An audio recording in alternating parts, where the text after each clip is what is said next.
The Coonhound Collective podcast is brought to you by CZ Welding and Custom Dog Boxes. Dog boxes built by hunters for hunters. Check these guys out today. This is your host, Jason Snellgrove, and I will be your guide as we journey down the road to pleasure hunt or hitting the long trail to those great comp hunts. This is the Coonhound Collective podcast.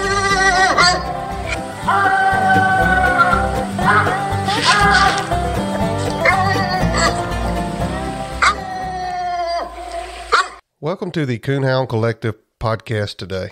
Today we are going to talk some black and tan dogs with Mr. Bruce Gillum. Mr. Bruce, how's it going?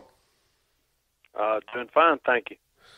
Well, I sure appreciate you joining me today, and I'm excited to talk to you. I am a black and tan guy at heart. I do have some other colored dogs right now here. I have a couple of black dogs, but I have black and tans have a special place in my heart for sure. So I sure glad that we were able to get together and get this done and talk about some of the hounds that you had. So why don't you start us off by telling us a little bit about yourself and where you're from? I live in the northeast corner of Alabama, Jackson County, and out in the country. But the closest town to me, our mailing address, I guess, is Woodville. So Woodville, Alabama, that's kind of where I call home, and we've got kind of a mixed collection of hunting here. We got mountains, and I live between two of them back up in the holler, which is where the name Dark Hollow came from. And of course, we got some bottom ground and stuff that we hunt too. It's right here along the Tennessee River. But anyway, grew up here, lived here my whole life, and coon hunted all my life. My dad had these dogs, black and tan hounds, my first memories, and he kind of says I don't remember it, of course, but he said he toted me around on his neck at night, and when I was too little to keep up, and I think he tried a couple of times to break me, but so I would give him some reprieve, but I don't think that worked. He said it didn't work out, so I've been coon hunting my whole life, I reckon. Yeah, well, that's kind of my same story. My dad hunted a little bit, and then my stepdad was a big time hunter, and I went with them quite a bit. So sounds like y'all have always had black and tans. I guess is that the breed of choice for you? That's just what suits you best. Yes, when I first got my first memories, some of my first memories, my dad, Johnny, he's coon hunted his whole life. That what part of it I knew at least, and he got me started and always took me, and that was my kind of my hero.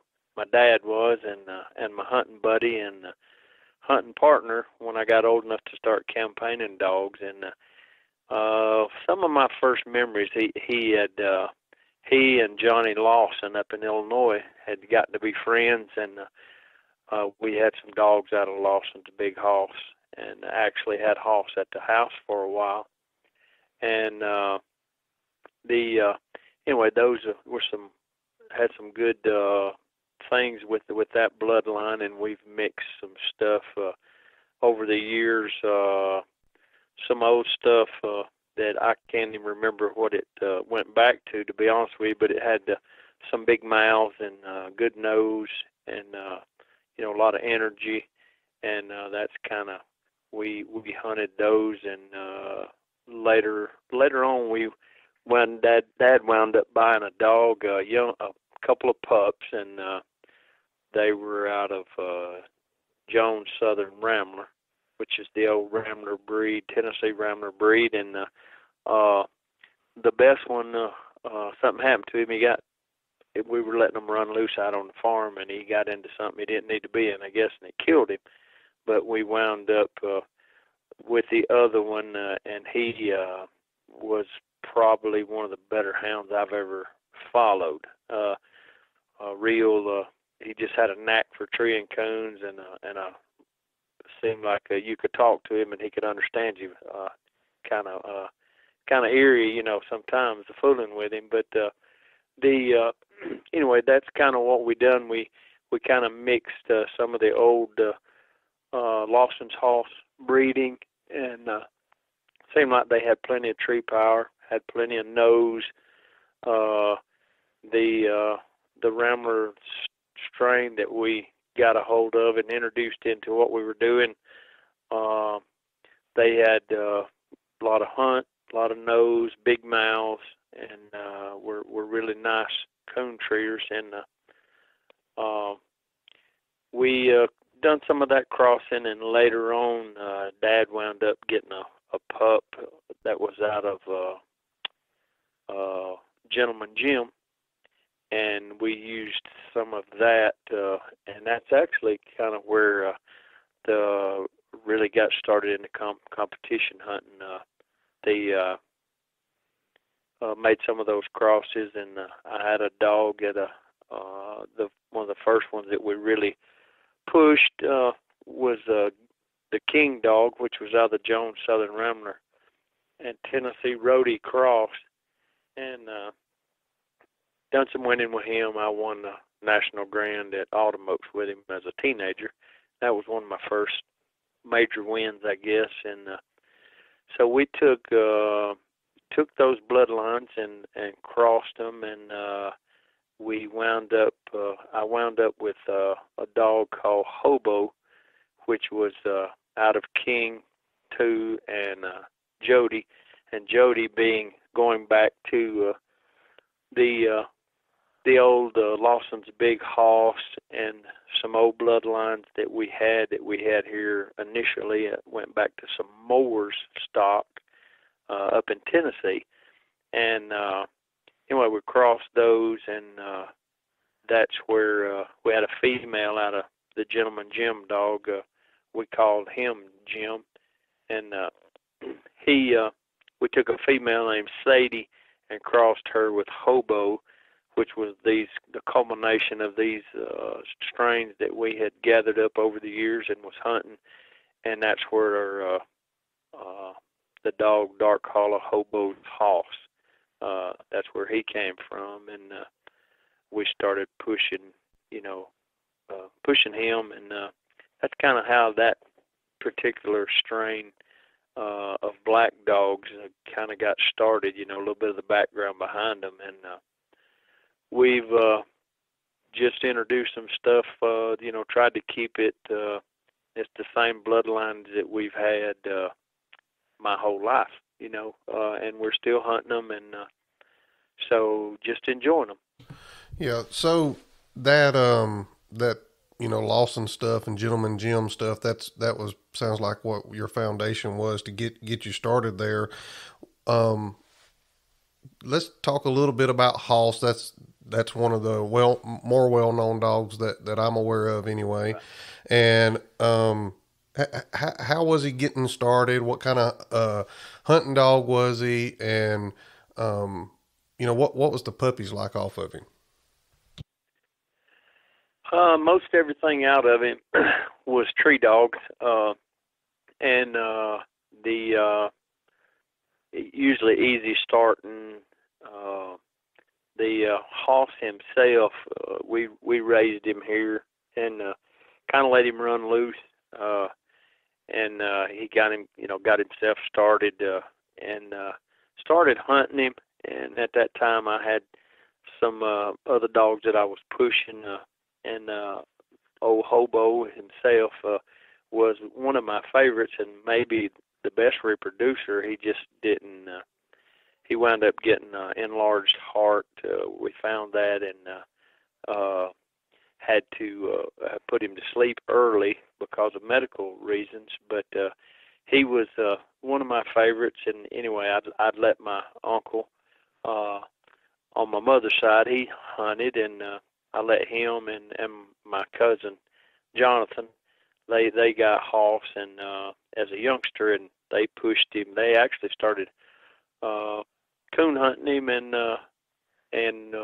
put him in a few hunts. I think they may have put him in like 5 hunts and won 4 of them or something like that. And then just some things going on that for a time they didn't get to hunt, and I wound up getting him back, and he had been laid up for, I don't know, 6 months or a year, hadn't really been hunted, and so I got him and kept him for a few days and kind of got acclimated and whatnot. And the first night I took him, he made 5 trees. He had 3 coons, 1 den, and 1 slick tree. And so we, anyway, they weren't hunting, and I'd gotten him back, so I started pushing him, and he just came on, and he was he just kind of had an amazing speed that I wasn't used to seeing and didn't see very much of. He had an ability. He had the nose and stuff from the old what I considered part of it come from the Rambler stuff and part of it from the Lawson's Big Hoss, and he could take a track and just fly with it and just basically run off and leave a lot of dogs. And then he had a if you treat 100 coons, he'd have first tree on 98 or 99 of them most of the time. He had a knack for getting treed, and it didn't matter if it was a working track, running track, just really didn't matter. He had an ability that you don't see very often, and so anyway, we got to pushing him and won quite a bit with him, and started breeding him, and some of the other, the younger hounds out of him were carrying some of those same traits, really quick locators, really quick on the ground. They could move really fast, and they could take a track and just fly with it. And so when the dogs when they've got some speed on the ground and the nose, it gives them an ability to take that track and go with it, where some are, if they don't have that ability, they're struggling a bit. So I felt like it gave us an advantage, and so just tried to keep them where they had. I always tried to keep the good mouths in there, and always liked that, the big heavier hound mouth, and something that would go hunting and go tree coons, and a personal thing for me. Some folks, it appears they like dogs that are more pack oriented, and some they like them to just try to get away from everything. And personally, I don't prefer either one of them. I like one when I cut them loose. I want them to be focused on going and finding a coon, get it treed, stay treed till I get there, and don't care what everybody else is doing. If they're with them, that's fine. If they're not with them, that's okay too. I want them to focus on coon treeing and not trying to be with dogs or trying to get away from dogs. I just like for them to just ignore them, basically. And that seems to work really good for me. Yeah, and I want you to kind of touch on some of the stuff Hoss won, but before you do that, you were talking about Hobo there, had the enlarged heart stuff, and I asked this to several people. Did y'all collect those dogs back then to try to interject that later on, or did y'all just do live covering and breeding then? Back when I had Hobo, he never had but I want to say like in the 40s, like 40-something puppies, I think was what he had, if I remember right. And and we were pretty fortunate. Like I said, he was, in my opinion, was one of the better reproducers, just didn't get the opportunity. But he, because of his health. But when we found out he had the enlarged heart, I sent him to Auburn, and they done some testing and trying to get him to respond to some medicine. They thought that we might be able to, put him on some medication, but he never would respond to it. So we had to put him to sleep. and at that time, never had really fooled with any semen. Collecting them and having it frozen. Didn't think about it. Wish I had of. But the at that point, like I said, there was not very many what I call females around that you really, the quality wasn't, or in our area wasn't that great, as far as, so it was hard to find them, and but I did try to make some pretty decent crosses, and he's, of course, Hoss was out of him, won reserve world champion, state champion, Black and Tan Days, UKC Black and Tan Days, King of Hunt. Had a sister that I hunted, won a national breed race, PKC, with her. There was a female that won, I think, third in the UKC World Hunt one year, fifth another year, and then she won the Purina race that they have, and they called her Snap, Crow Hill Candy. She was out of Hobo, and there was one that won the U.S. Championship. I don't know. There was a limited number. There was another one that I had, and I hunted him, and I got him in the final four of the first Super Stakes that they ever had. And actually, Hobo was they recognized it a little different back then, but the first year I ever got in was the second year they had PKC. I was at the national directors meeting when Jarvis introduced that for the the futurity and the Super Stakes stuff and whatnot, and we had a little difference of opinion about he was a little higher on things than cost wise than I thought everybody could afford, and so I didn't get in the first year. But the second year, I told him, I said, if you'll drop it down where your average coon hunter can afford it.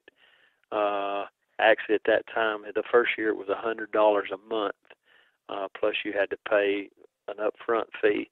And the second year, they dropped it to $50 a month, and then I got in. And I told him, I said, I think it will grow. It'll be where people can afford it, and.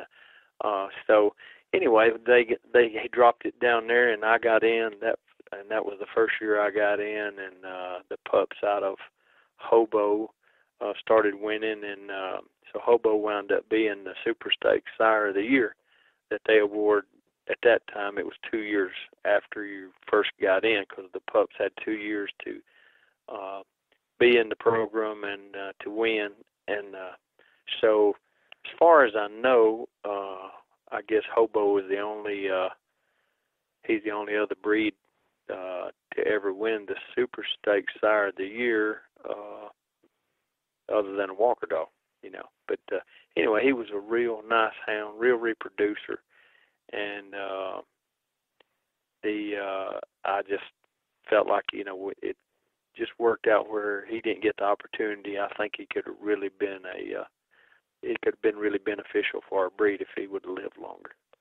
Yeah, it definitely sounds like that with the limited number of pups that he had on the ground. So after that situation with him, and I definitely want to get back to Hoss and some of these other dogs you've got, but after that situation with him in your breeding program going forward, did y'all look at collecting certain dogs? Did that change your breeding situation any after looking back on him only having that limited number of pups and what you could do in the future? Well, it did. Later on, it did. Of course, after him came some of the other dogs, Hoss and the female that I pushed and won the breed race, Jody, and actually I had three dogs out of Hobo that I pushed that one year. I won the Jody, Jane, and Hoss, and of course, with some help from Dad and some of my friends, we pushed all three of them. kept them all in the top 16. And Jody had gotten hurt early in the year. She had something had happened, and we really never knew exactly what, but she couldn't kind of, I don't know if she fell and hurt herself, but she couldn't get around very good, and it took her a little time to get over it. And by the time, a few months actually, and by the time she got over it, the other two, we had them up in the standings good, and the last hunt of the year was back at that time, they'd have a big open event the weekend before the World Hunt started, and I went up there and I hunted her because I needed some money on her to ensure she stayed in that top 16. And so I got in the final four up there at that big open hunt at the World Hunt, and we got to counting and figured it up, and I want to say it was if I win this thing, if I get them to hunt it off and I win it, that's going to put me leading the whole breed race by about $11 or $13, something like that. So I said, guys, we got to go hunting.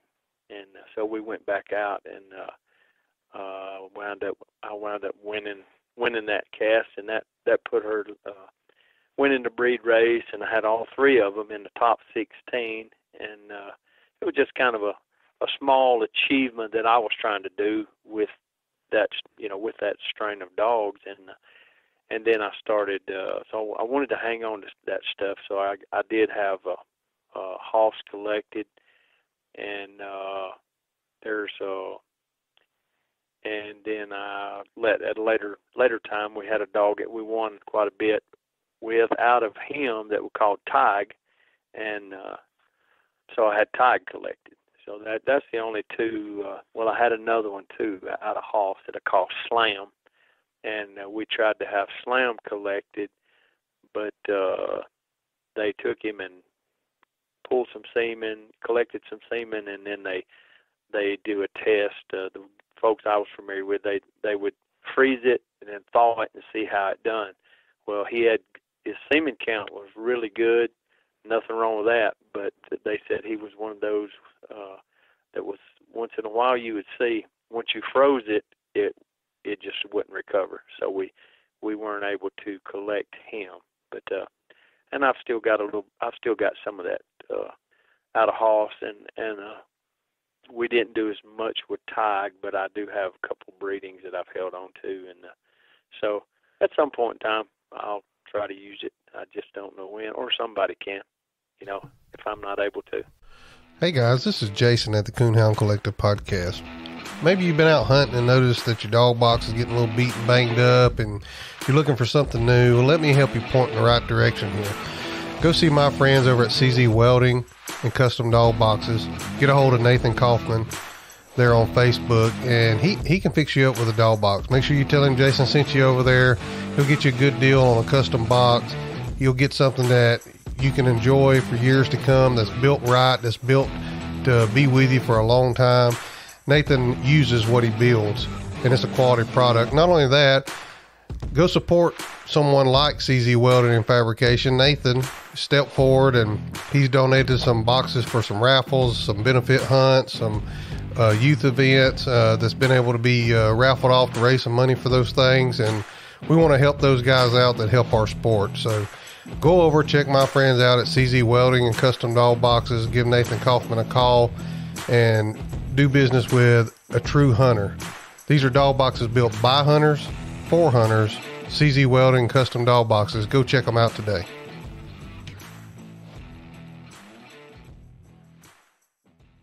Yeah, and you were talking about having 3 dogs in the top 16. Did you? I would assume just by the timeline of the years and stuff, it was you probably done some burning up the roads to keep those dogs in the top 16, or was there a lot of PKC hunting around you?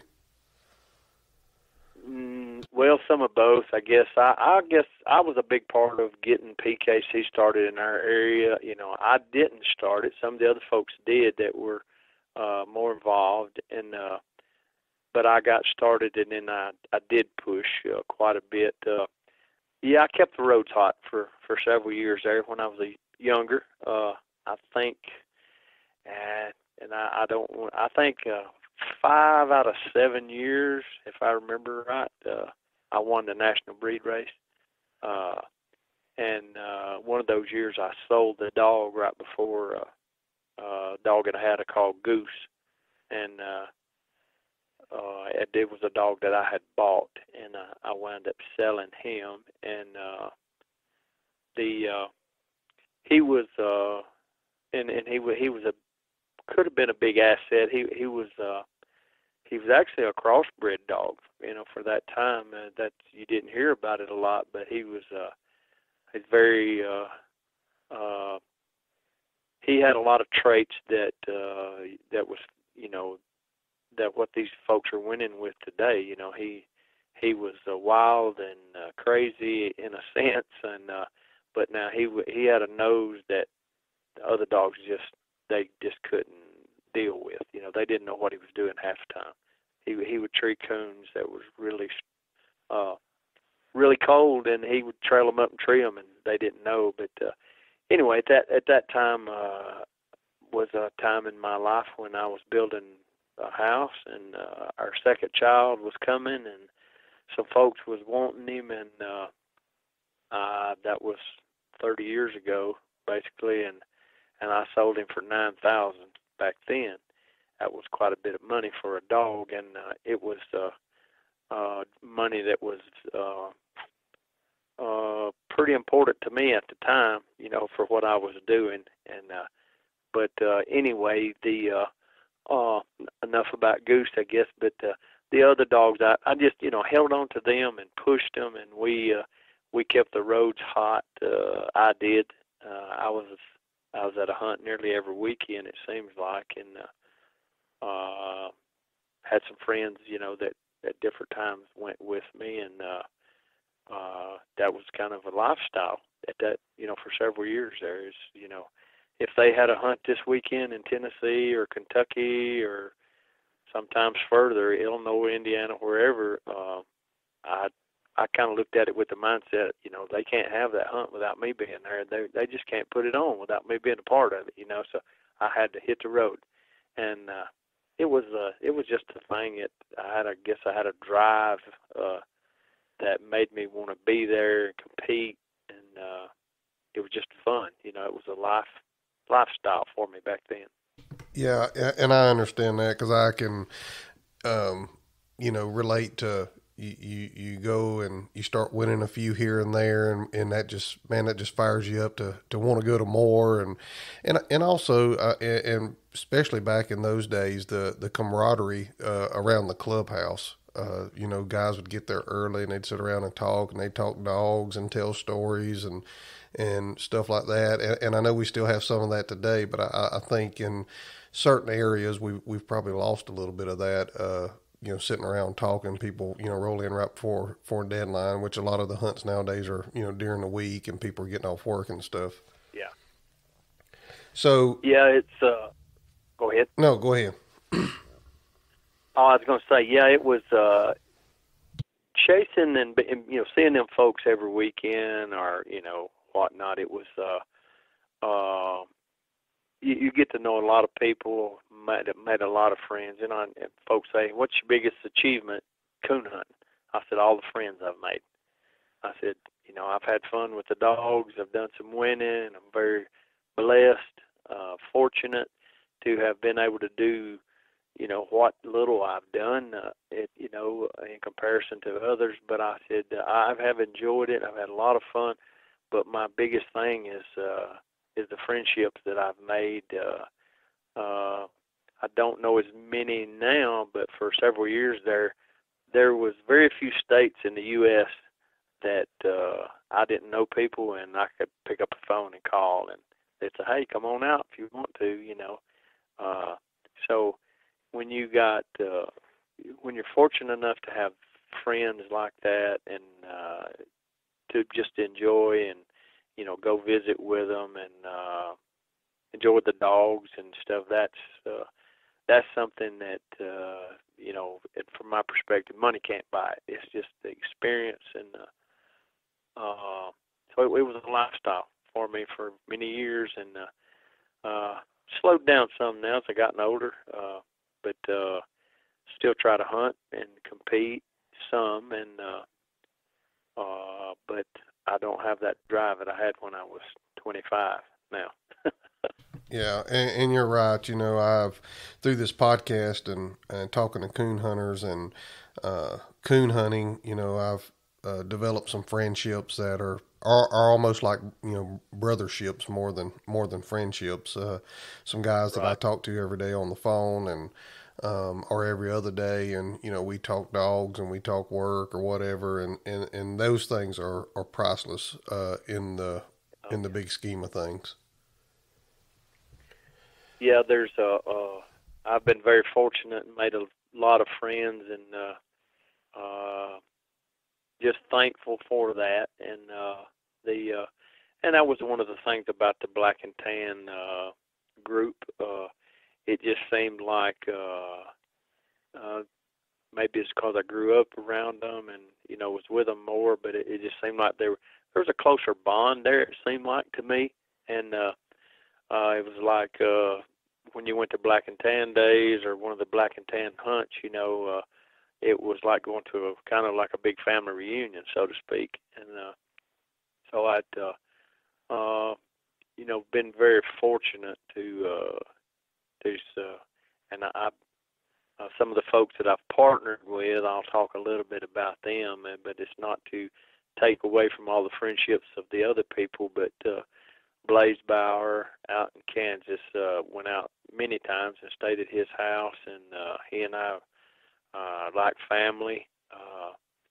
And Troy Cornell out there, he's another one that was a part of this kind of that time frame and dealing with the dogs. And Brian Reese and I in Tennessee, Brian and I have been super close friends, and had dogs together a time or two, and he's family to me. He's like a little brother to me. And Sonny Phillips in Ohio, we've owned dogs, and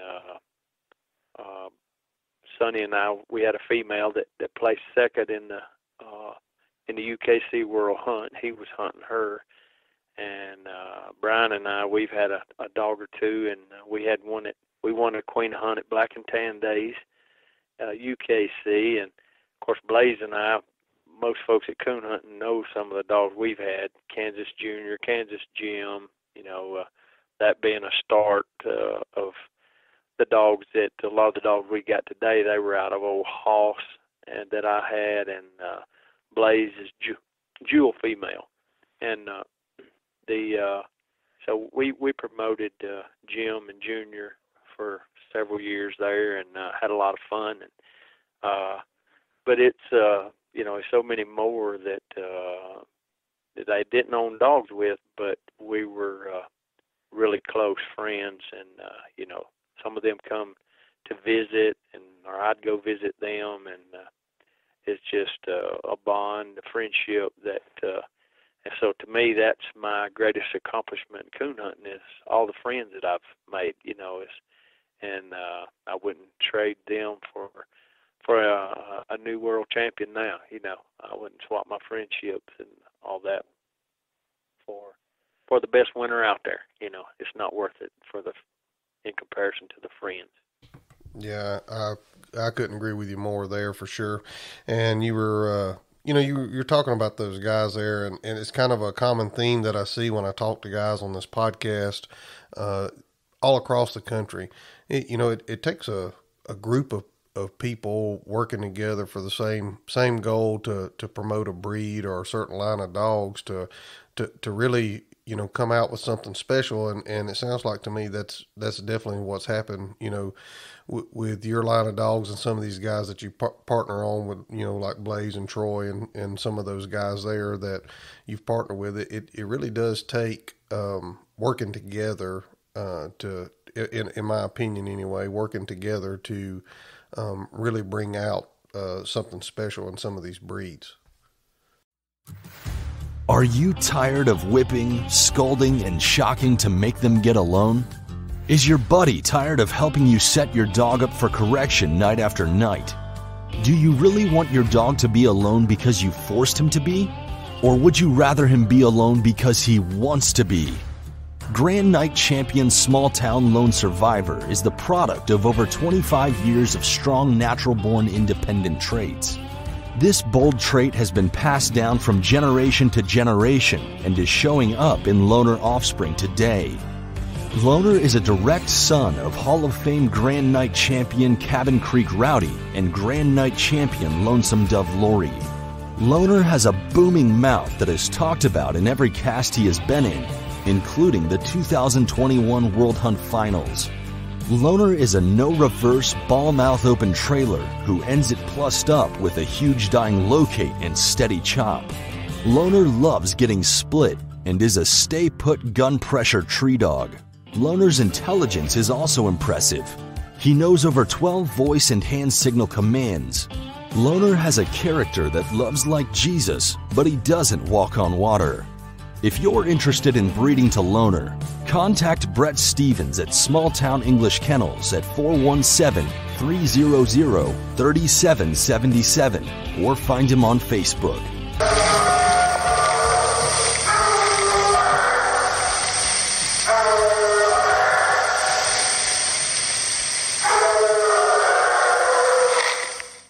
If you're interested in running a stud ad for your dog here on the Coonhound Collective podcast, reach out to us at thecoonhoundcollective@gmail.com. Send us a message through Facebook or Instagram, and we'll be glad to get with you to get you an ad built and get you pricing on all of our ads.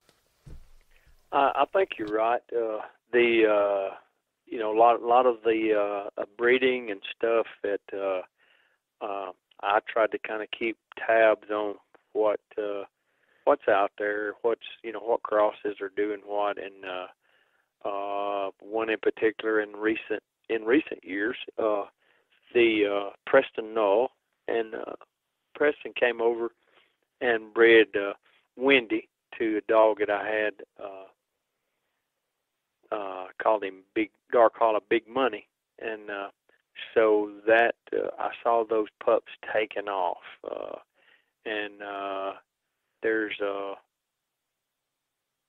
I went and bought one of them, and Eddie Muse down in Mississippi had one of them, and I wound up buying it from him, and he had been hunted a time or two, but he didn't, he's pretty green, but he just took off, went to Tree and Coons, and a dog that I called Boone, and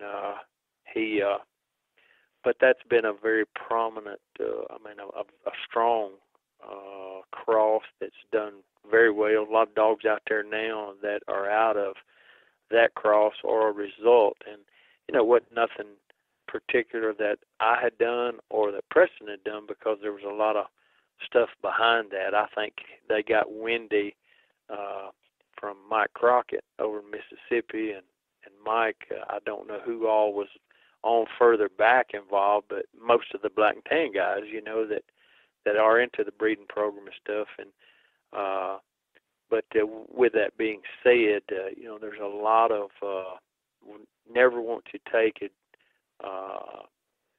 feel like that or even have people think that I want them to feel that way is that I've done it. It's not me. It's a collective of so many people involved that somebody makes a cross, it's working, and and it's got the traits that you're looking for, and you get you something out of that and cross with what you've got and see what that does, and it takes all of us, and so there's, you got to have somebody making those crosses, you got to have somebody starting those dogs, raising them and starting them, and then somebody pushing them, promoting them, and so it's a collective thing, and I always try to, because I really feel that way.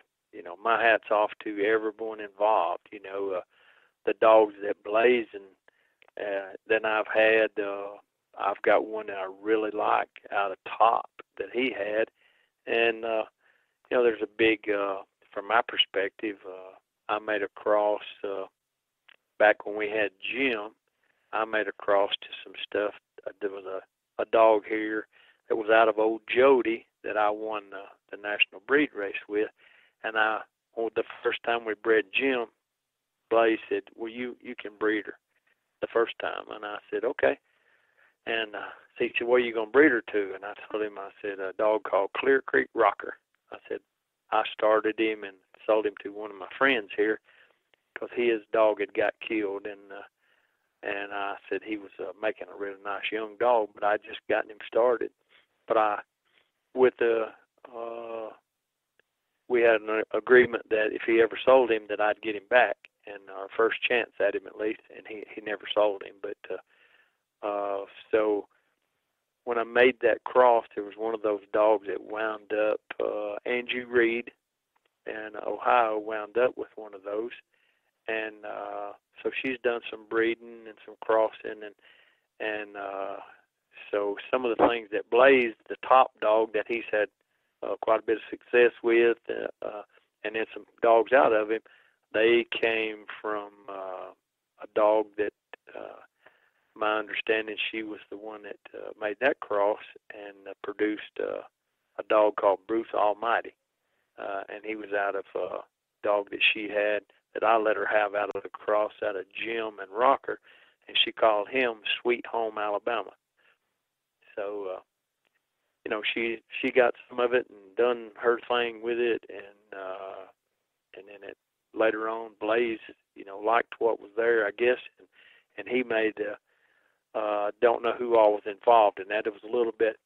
Blaze is about 12 hours from 11 or 12, so it's hard to keep up with all that's going on out there in his neighborhood. But anyway, that's just to show you that somebody, it's not always just us who are promoting and hunting. Sometimes it's those folks that are not on the forefront, not pushing and promoting, but they've done their part to raise and train a hound and promote them as far as making some crosses, and and sometimes that's where some of the good stuff comes from, is from my perspective. So I look back and thankful to each one who's had a part in it.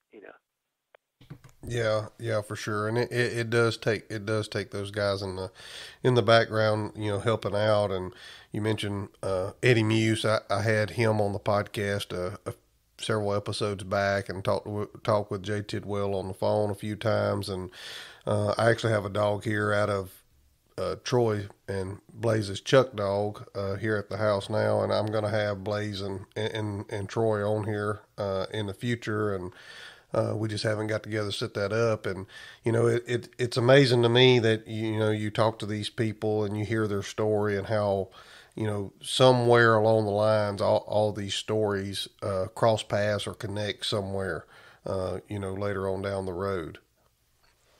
Yeah. And it's some of those things that, and with Blaze and I, when we got, I didn't even remember it. I think he reminded me, he had called, and I didn't know Blaze Bauer at that time, but it's when I had Hoss, and he had called and got some, I think I'd shipped him some semen out there, out of Hoss, and so they had raised that litter, and he had Jim and Junior, and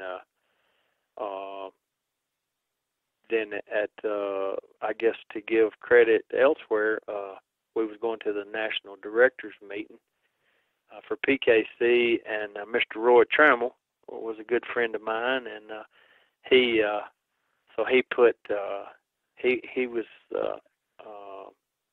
their field rep at the time, or whatever his title was. But anyway, they would set up our rooms and everything and have them ready when we got there. So he had Blaze and I rooming together, and he said, "I put you guys together because y'all like them old black dogs," and he's laughing. Well, little did he know that, from my perspective, putting us together, and we spent the weekend up there just having fun and coon hunting, and in the meeting and stuff. And when we left there, I brought Jim home with me, and started hunting her, and we had a we're very fortunate. Done some winning with her. He and I both. And Blaze, he won a truck with her. And the first time I went out there, we had the dogs registered, and or they already had them there. We just changed the partnership, membership, and left them in Kansas. And so I went out there, and the first time I went to Kansas for the state championship, I was hunting Jim, and I won the Kansas state championship with her. And that's a good bunch of people out there. From my perspective, I really enjoyed it. Every time I went out there, they were good people, and they were always cutting up, having fun, and they were ribbing me. Well, how did a redneck from Alabama come out here and win our state championship? And we laughed about it and stuff. But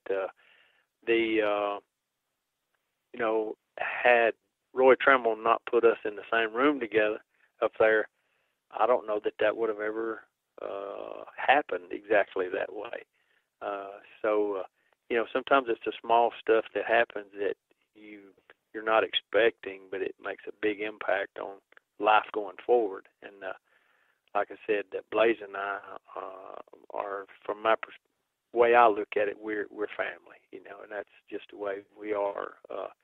And just thankful that it did work out that way. But sometimes it's a small thing that creates a big turn in what happens going forward. Yeah, yes, for sure. And you talked about driving out to Kansas, winning the state championship, and I'm not sure what year that is, but I was looking back through some stuff, and it's, there looks like some winning going on in 95, 96, and then in 98, but 1997 seemed like a big year for you all, especially with Hoss. I think PKC World Reserve Champion, Black and Tan Days. What was y'all just burning the roads up more then, or was y'all just hitting the right hunts at the right time? Well, I don't know. It was, depends on what work was doing and what life was doing.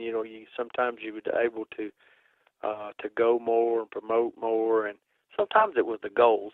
And to be honest with you, I liked PKC and had been hunting, and I never had really promoted Hoss too much in UKC.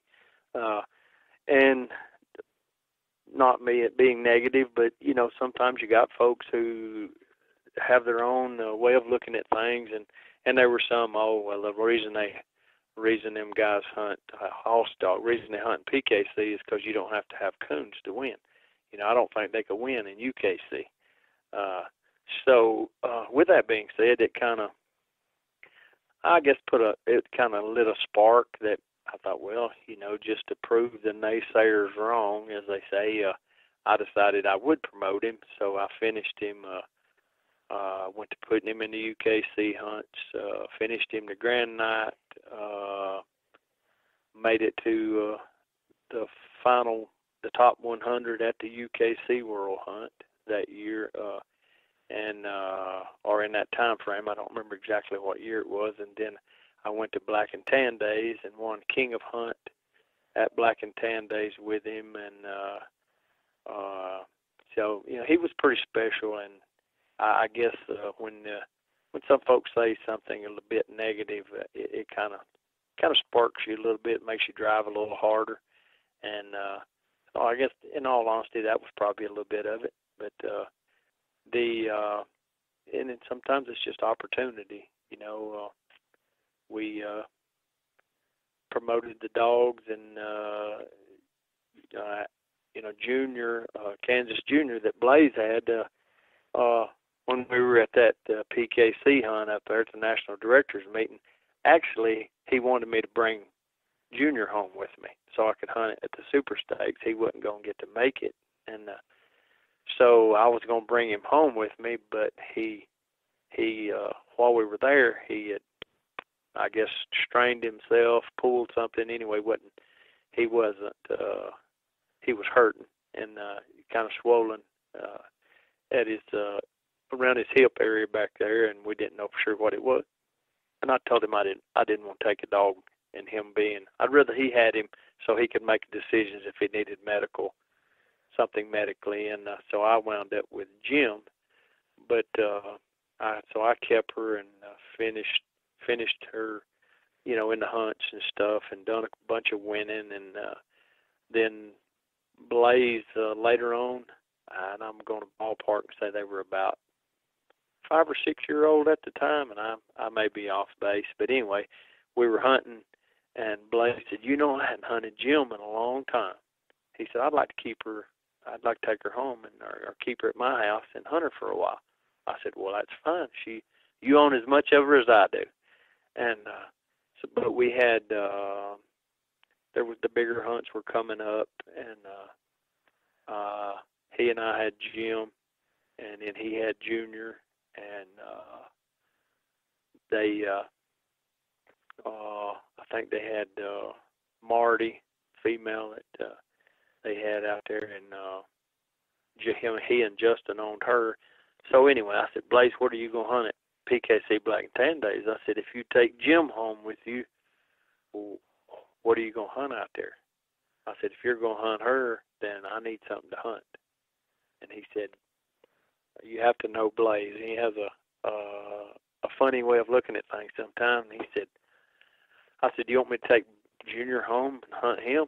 He said, why would you want to do that? You don't even own none of him. I said, well, but I need something to hunt out there. And I said, I don't care if he belongs to you or me. That doesn't matter. I said, but this is what we got qualified.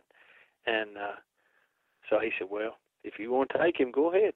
So I brought Junior home, and I went to hunting him, and we put on a pretty nice run that year. Very fortunate. Brought him home and hunted him and hunted the hair off of him for a little while, as they say, and got him really dialed in, and went to PKC Black and Tan Days in Texas. And had an added purse hunt for Thursday. I got in the final 4 of that. We split. I had the championship hunt, top 16, on Friday. I won the early round, got in the final 4, went back out and hunted, and I won.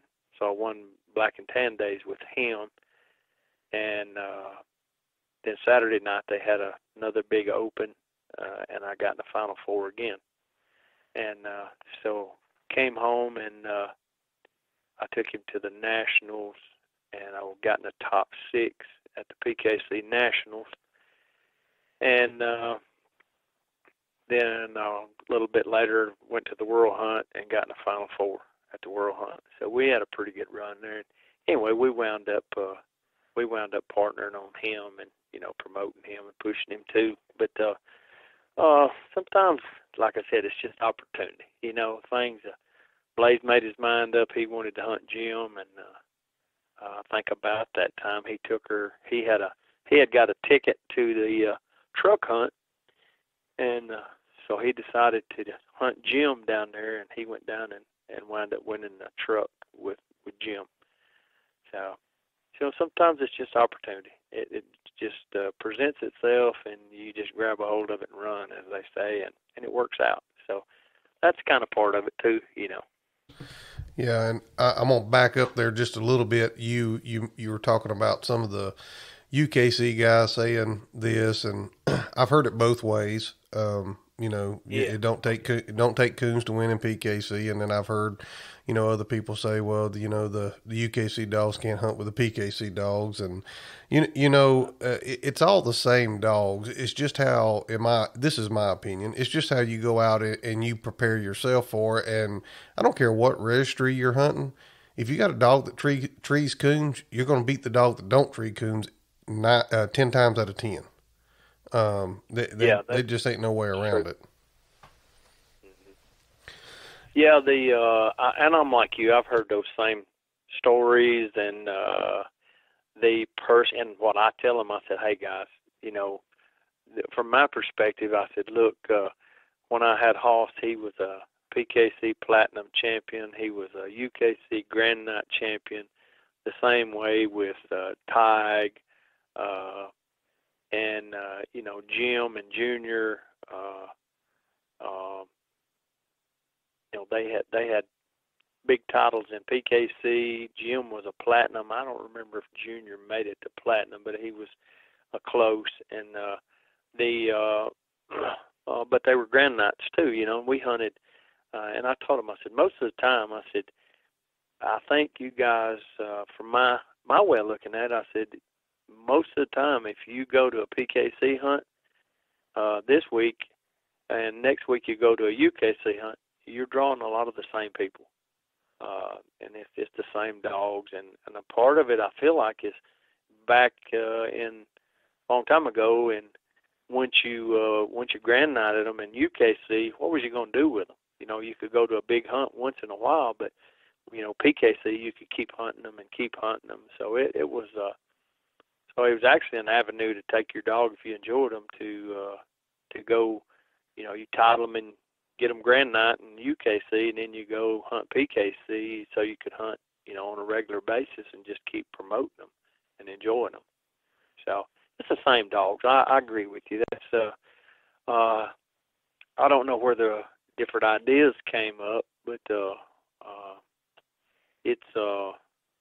I get tickled at some of those guys. They say, "Oh man, this one right here make a real PKC dog. Oh, you can win with him." Say he makes so many trees. You don't hardly ever have a coon. I said, "Well, you can't win with him in PKC no better than you can the others." I said, "Because if you go out there, you better be treeing coons, you know, and you better be having them coons, you know, and those are the ones that win, you know, if they go do their job and get the coons treed, get treed, stay treed, do what they're supposed to do. They'll take you to the pay window and get your picture took, you know, so you can be successful. But I don't know. I guess it's just a mindset of you don't have to have a coon to win a PKC cast. That's true. But, you know, you go out there and no matter how good a dog you got, if the coon aren't moving, sometimes you really struggle, no matter what kind of good hound you got, you struggle to have, you know, get a coon treat on the outside. So I felt like a PKC just, I enjoyed it because, you know, you did have a winner. So, you know, not to say anything negative about either one of them. I still hunt both and still enjoy them. And I think it's just a different mindset, you know, for different people. Yeah, and I don't think I'm going to be speaking out of turn here because I do know Tyler, and the dog that won the UKC World, that final cast, she literally put on a clinic of how to get in there and tree coons, and I think I can speak on behalf of Tyler just because I've hunted with him.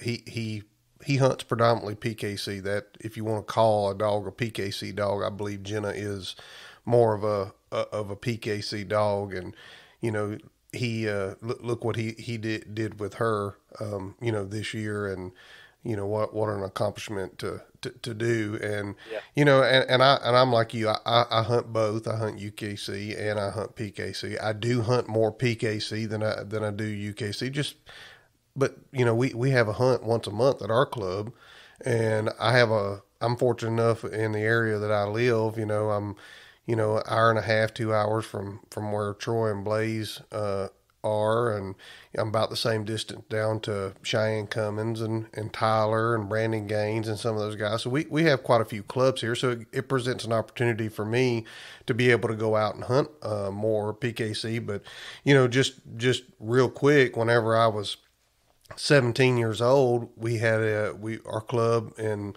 I'm from Alabama originally, like we talked before, in Ashford, Alabama. We had a club there. We had a PKC hunt, and you know, as a young man, I didn't know the rules. It felt like I got cheated on that cast, and I said, I'm done. I'm not hunting PKC anymore. And I didn't for a long time. I hunted UKC, AKC, and I stayed away from it. Just because I was done wrong that one time. Well, that was just, you know, it's kind of like a drive-by snapshot picture of one event.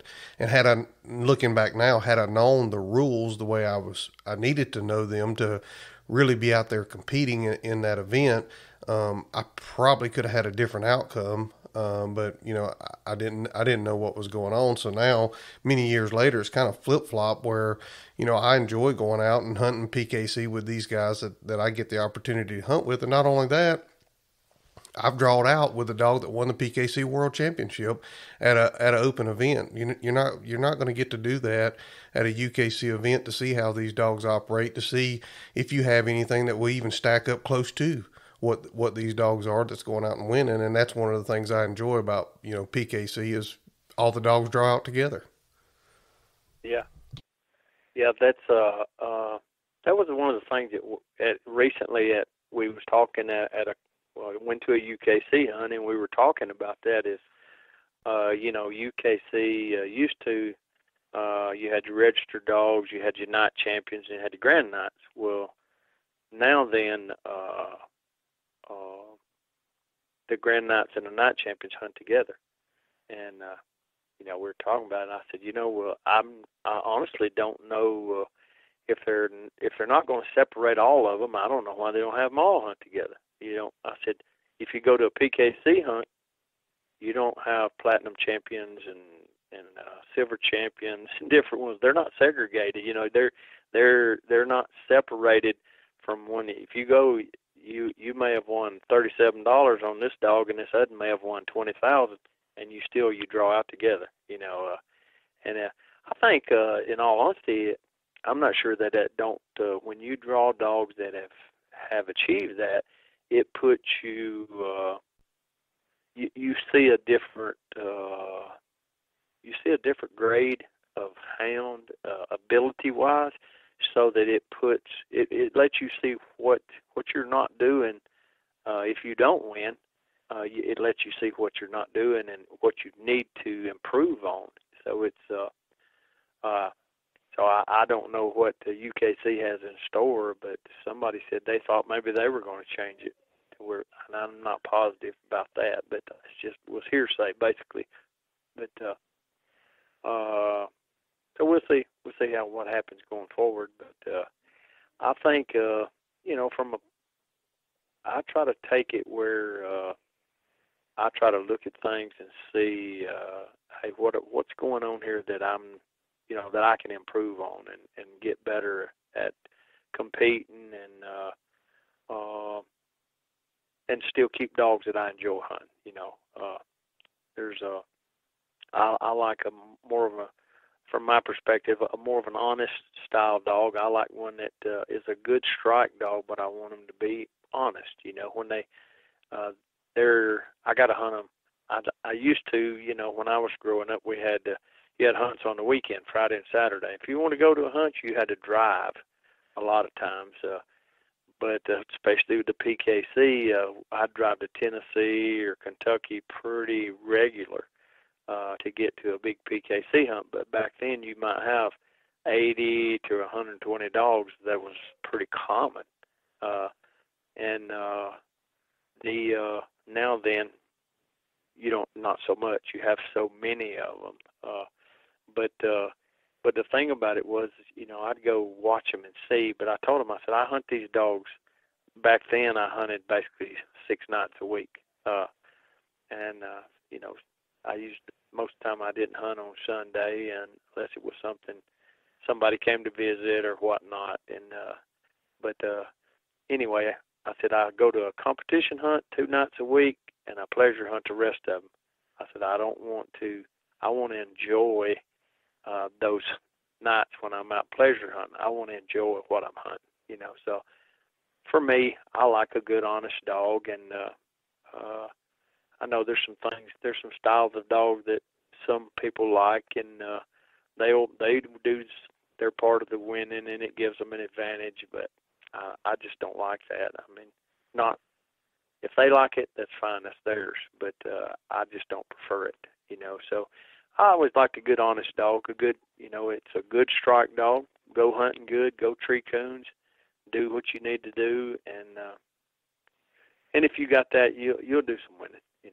You'll enjoy you'll reap the benefits. I feel like, but like I said, hunting in the different, and for me back then, actually, I guess when it first started for me, I was hunting PKC pretty hard. I had a dog that I called Dark Hollow Mac, and I won quite a bit with him. I think I won the breed race twice with him, and the second time I'd really pushed that year, and it was like the first week of September, right along in there, and I was actually leading the nation,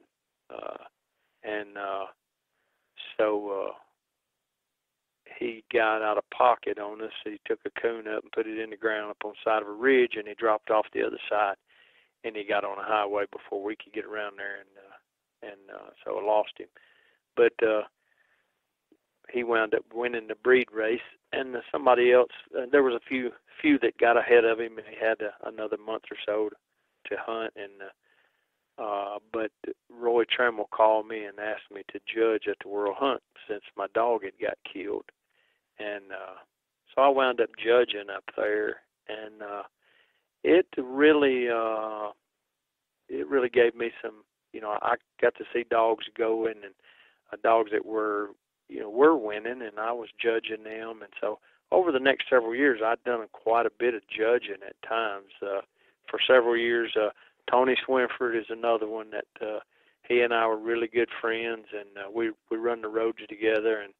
And for several years there, we would go to the World Hunt, and we'd judge. Other than the nights that we hunted our own dogs, we judged every night, and so it lets you see who's winning, what they got. You can compare. It was really a good learning curve, I felt like, and so it's easy to kind of get yourself in a corner, so to speak, and not realize what's out there, what is available. But if you get out there and see who's winning and what's really going on, and it was a lot of fun to me. I really enjoyed it. Judging in the Super Stakes and the World Hunts and Pro Hunts and stuff like that. You get to see a lot of nice hounds and meet a lot of nice people, and it was a good learning curve, and I feel like I learned quite a bit from that, and so I've got to apply that to the dogs that I've had, and what we were doing with them, and so anyway, if they don't know a lot about it and they're interested in getting started and promoting, or at least enjoying and reaping the benefits of it, it's not a bad thing if you can go to some of the bigger hunts and maybe just spectate, or get to where you know the rules and do some judging and whatnot. You can draw out with some good dogs, and you get to see a lot of some stuff that you might not see just staying at home and hunting your local hunts. Yeah, and I'm the hunt director here at our club for PKC, and one of the things that's helped me really with the rules is, if we have a cast, I don't always judge, but I try to judge 90% of the hunts that we have, at least if I'm on the cast, and that really helps you with the rules, and you can tote that little rule book with you, and you've got time to, during a cast, you say, well, I don't really know the rules good enough to judge. Well, you're never going to know them good enough to judge unless you put yourself out there, and you can pull that rule book out and scroll through it. And really, at these open events, most of these guys they're willing to help you. If, hey guys, I don't really know the rules exactly everything 100%. I know the times and stuff like that, so I may need a little help there. And I would say 99.9% of the guys be like, hey, don't worry about it. We'll help you out. And it ain't that we'll help you out to benefit us or nothing else. They truly are there to help you out. And as far as seeing the caliper of dogs, you also we talked a little bit yesterday, and you were kind of telling me a story here about a dog you recently got and made it up into the UKC World Hunt this year. When you're out there and you're judging and you're spectating, you get to see some dogs, and some dogs that you might want to purchase and own. too, or see what you need to be hunting. But won't you tell us the story of the dog that you have now, and kind of what you saw in the dog and what you liked, and then what you found out after the fact? Well, it's like I said, the last couple of years I hadn't been able to. I've got a nice hound here that's out of Blaze's top dog, and I really like Thunder, and he is pretty special. Done a little breeding, and he's with him, and the pups are really coming on good. But so I didn't have anything qualified. I hadn't been to the hunch and stuff, so went to Black and Tan days, and just to go visit and see everybody and look at the dogs, and so I done a little spectating up there, and one of those casts went with Jamie Perrin had a dog called Bottomland Mule, and he had bought him from Randy Smith over in Mississippi, and so we went on the cast with him and the Deuce dog. And anyway, we had a nice cast, and got to see him, and I really liked what I saw out of Mule. He's went hunting good, was by himself most of the time. Dogs treed with him. He didn't mind nobody being with him. He just went coon hunting, and that's my style of dog. That's what I like. He went hunting. Biggest part of the time, when he got struck, he'd get treed, was split treed, and quite a bit, and just impressed me, because what he'd done, his style, and just had that attitude that I like. He went coon hunting and didn't care what everybody else was doing. If you want to come along, fine. If you don't, that's okay, but I'm going to tree a coon. And so anyway, opened good on the ground, had a big, nice ball mouth and a good tree dog, and had coons when he got treed. So I was looking at breeding to him, at some point in time, and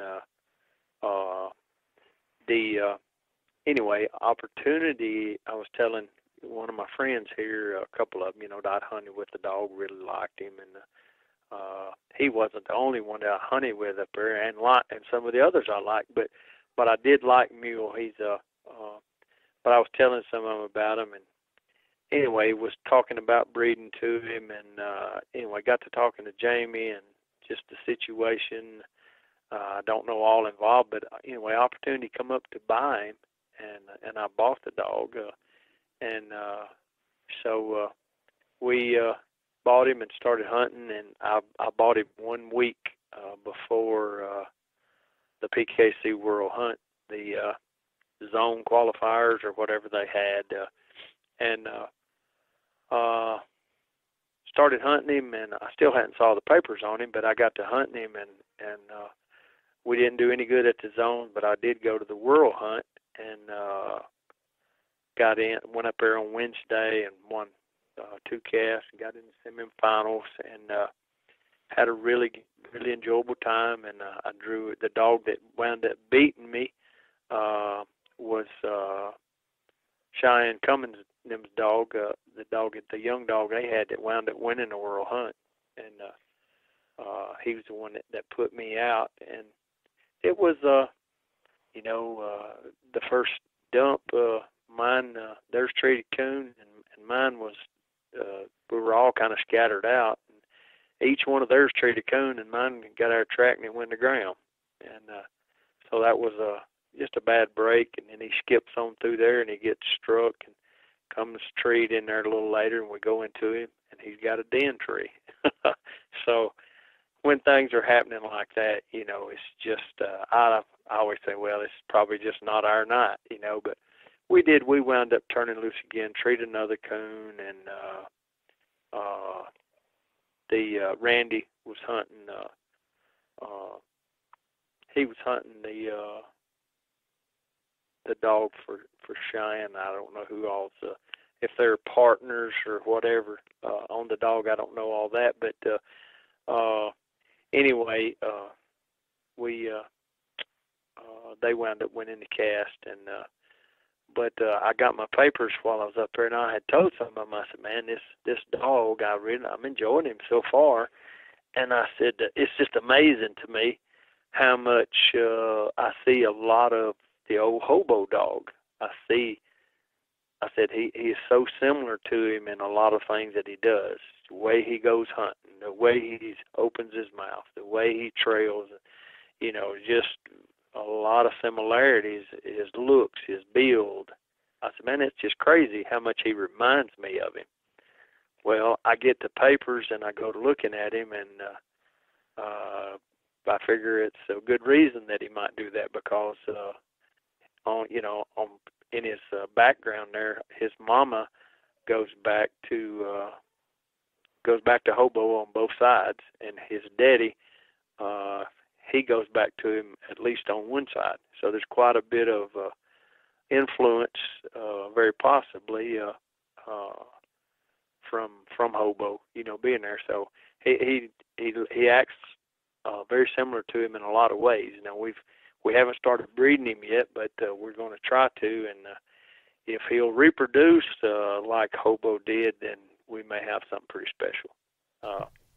So we'll try that. But it was kind of funny to me that I done told him, hey, man, he really reminds me of hobo a lot. And then I get his papers and go to looking at them, and it's a lot of hobo back in there.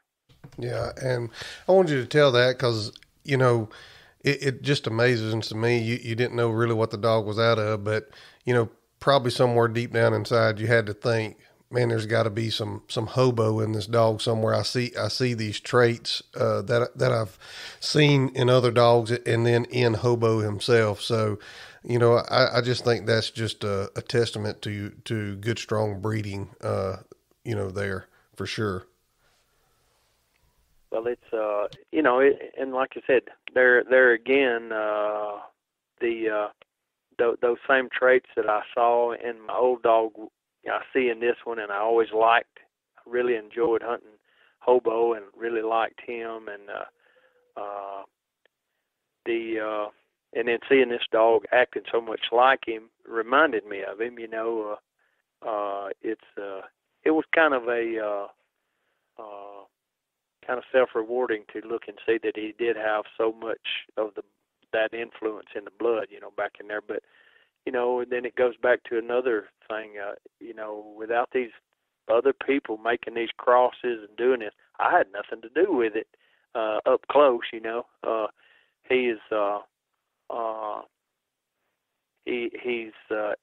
He's several crosses that other people have made that I didn't have a thing to do with, but I'm thankful that every one of them had a part in it, because I'm getting to enjoy this nice dog, and talked to Randy this morning and chatted with him a little bit, and I thanked him. I said, man, you've done a super job, I feel like, training this dog and getting him going, and he was pretty high on him. He really liked him.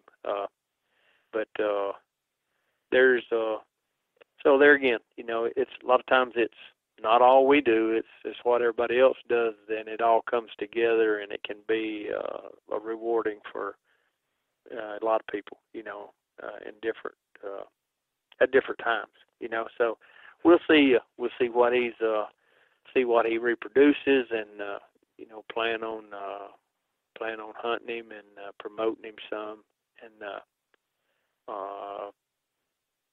I don't know how much big winning we'll do, but I expect we'll do some winning, because he is a nice dog, and when you cut him loose, he goes and does his job, gets treed. Most of the time he's got a coon, and if you got something that's doing that consistently, you'll get your picture took. You'll get to go to the pay window. So we're looking forward to seeing what that turns into, and like I said, we going to try to do some breeding and see what he'll reproduce, and we got the Thunder dog, and he's a little bit older, and we've already bred a couple females, and those some nice youngsters some people's got that they're enjoying, and and I'm tickled to see what they're doing. You know, they send me videos, and they're treeing coons, and they're hunting them by themselves, and they're cutting them loose, and they're leaving, you know, like they're late for work, as the old saying is, and, you know, they go hunting good and getting their mouth open and look like they're going to be real competitive.